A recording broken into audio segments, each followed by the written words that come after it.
Kyrie Jesu Domine, dona eis requiem.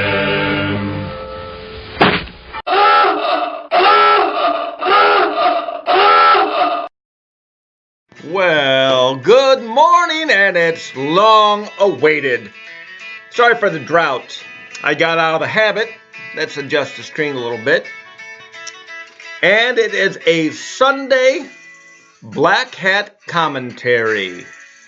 Because we're going to talk about render unto Caesar's what is Caesar's, and to God what is God. So if you don't like politics, brighten your Sunday morning, please don't listen. Come to church and hear me talk about politics instead. Although I will never endorse a person or a party, I will talk about what they represent, their ideals, their platforms, some of which are commendable and many of which are condemnable. So in the gospel, again, this Black Hat commentary, the Pharisees think they got Jesus trapped. If he says pay the tax, he's a sellout to the Romans. If he says don't pay the tax, he's a hack, and he'll turn him over to the Romans. And Jesus aptly, wisely dodges their trap. And I talked to the good people of IHM, and maybe you're one of them listening now, about social contracts. That the government is by our will. We should know that. Every citizen should know that. When people have had enough, you know what they do? They revolt. Because governments are supposed to provide certain services and protections when we give them our freedom and our taxes. We give them money, taxation, and compliance in a lot of areas based on their responsible use of power. And if 2020 has done anything, it should have opened your eyes that one group in particular, the Dems, don't take that charge seriously. You want to know where all these riots are taking place? Probably 95% of them in cities with Democrat bureaucracies running them. And their leaders have failed to do the most fundamental thing for people, protect them from the mob. No, they've let businesses burn down. They've let individuals get killed. Do any of us even know how many people have been killed in the riots? That's not reported. It never reported. We have no idea who gets killed in these riots. And I'm sure some people have. Occasionally we hear about cops being assaulted. But your average citizen? No, the media doesn't want you to know about that. Because what will happen to the average citizen? They'll wake up. At least I hope so. I hope 10% of that 42 that don't give a crap get off their butts, pull away from their screens, and go vote this year. They're the biggest problem. The 42% that don't care are enough to overpower the vile left, the evil left, the life-destroying, culture-destroying left. Because that's what the left is. They destroy cultures. They destroy lives.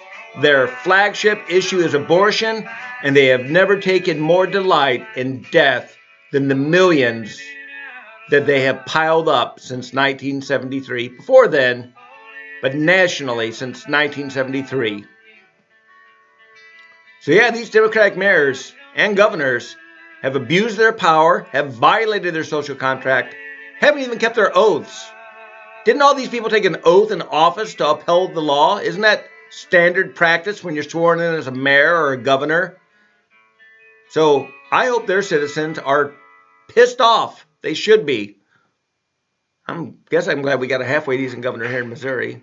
And I'm glad I'm not living in St. Louis. I hope to never live in that city ever again.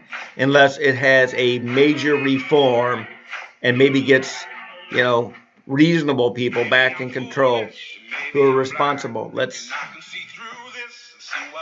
human, well, we ain't going with that. We ain't going with that either. Here we go. Appropriate song by Creedence Clearwater Revival. Anyway, this is longer than 5 minutes, good friends. Timer set for 10 for me to continue to rant. Some people you should be watching for an analysis on this. Scott Adams is always good. Tim Pool on YouTube, always good. Matt Christensen on YouTube, very good. Dan Bongino on YouTube, excellent. Probably for all my conservative friends out there, he's the best on this list. I mean, anybody on the Daily Wire is excellent too. You know, Andrew Klavan, Ben Shapiro, Michael Knowles, Matt Walsh are all excellent. Hoover Institute, excellent. Because we need to be informed. You know, if you're not informed, don't vote. You really shouldn't. You'll probably make a bad choice.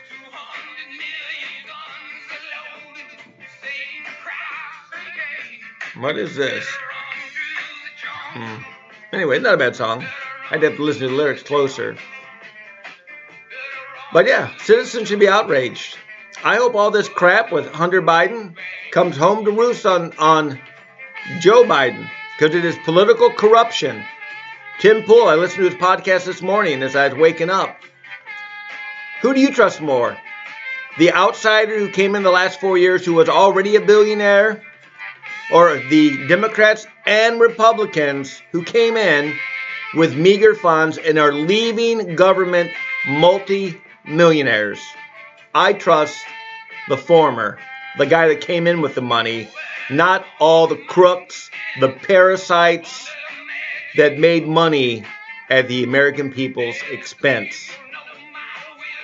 Because that's why the Republicans in 2016, 17, and 18, even though they had a majority of both the House and the Senate, didn't support Trump. The establishment was protecting themselves from a wrecking ball. And Trump is a wrecking ball. And he needs to get reelected so that, but I'm not going to tell you to vote for him, but if he gets reelected, I hope the wrecking ball continues. That's my hope for him. You vote for whoever you want. If you have a conscience and half a brain that's functioning, it's pretty clear who your choice ought to be. I know my choice is, ain't no question. Because there's a marked difference between the outsider and the careerist. And I am tired of careerists. I don't even want careerists in training. I despise families being involved in politics. I want to see no more Clintons, no more Bushes, no more Kennedys. I don't want to even see the Trump family get involved in politics and become our newest dynasty. I'm freaking sick of dynasties. We have a nation of 300 plus million people. There are plenty of talented people out there. We don't need 4 to 6 families trading back political favors. My revised view of the Bushes, they're like the vaguely pro-life version of the Clintons and the Obamas. That's how I look at them. I have no use for the Bush family more. And I supported W and I supported HW. And I don't have regret for doing that because I didn't know what a bunch of bag of dicks they were then. Sorry, but they are now, you know. And God bless Barbara Bush on the other side for her pettiness. She hated Donald Trump for attacking her sons, and I can understand that. But he was spot on his analysis. So, Barbara Bush, rest in peace. I hope you find mercy on the other side, as I do for everybody. But the American people need to wake up. This needs to change. It can't continue. You know, they have done their best, the cabal, the careerists, to stop the current POTUS. And I'm all in favor of having 4 more years to clean out the sewage. The smartest thing that computer guy did is not give his only copy to the FBI, to make backup copies, because they didn't do jack about it. the intelligence community is probably even more corrupt than the careerists because they're a bunch of appointed shills. Him giving it to Giuliani, who, he's crazy, but I love him. That guy went after the mobs. He was fearless with that. He is fearless with this. So Rudy's got his faults, but more power to him. Light the torch and put it to the bonfire of all these careerists. I hope it brings down a whole bunch of dirtbags. God bless. Happy Sunday, and pray always. Jesus loves you. Hey, don't shut it off. It's at the end. Thank you all for watching. I know it was a long haul, and I'm sorry I've been a little remiss in the past days of making it. But hey, hopefully it was worth it. Pray for our nation. It is a mess. I cannot stand careerists. They are the worst part of American political life. So God bless you all. Have a great Sunday. Thanks for listening.